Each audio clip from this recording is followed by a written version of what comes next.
The family that prays together stays together. Everything we do must bring people to a proper and beautiful celebration of the sacraments. Devotions are important, and the Rosary, of course, is a very important devotion.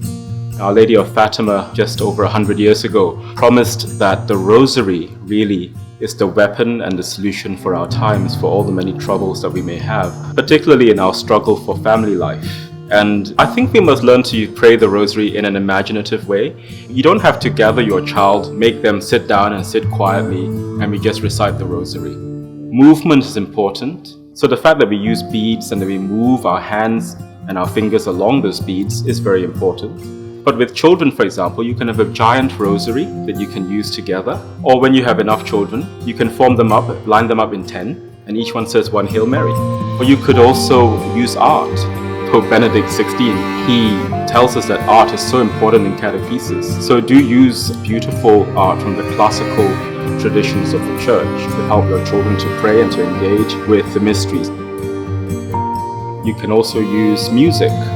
One thing I used to do is I would listen to a beautiful polyphonic setting of the Ave Maria, and I would pray the Rosary with the music playing in the background. So these are different ways, I think, to bring the Rosary to life and reinvigorate the Rosary for our time. Well, the Rosary changes hearts, ultimately. And if you talk about the power of the Rosary, I've seen the power of the Rosary in converting hearts. For example, there is a man, for many years he was an atheist, and then he became a Christian, but he didn't really practice his faith. He sort of drifted from the faith. What converted him was the prayers of his friends, and they prayed the Rosary every night as a family for his conversion. About a year and a half ago, he went to stay with them for Christmas, and they said to him, well, we're a Catholic family, so we say the Rosary every day, and we will go to Mass every day. And he said, oh, that's fine, I'll come along. That Christmas, the Lord moved his heart and touched him. And at the end of his stay with them, he said, I think I want to become a Catholic. And then their friends revealed to him that they've been praying the Rosary every day for many years for his conversion. And he's just drawn to come to the Rosary Shrine and to serve Mass there and to help out in many different ways. That's just one little example.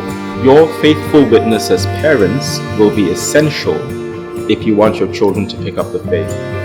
Our kids sanctify us, marriage sanctifies us, and family life sanctifies us.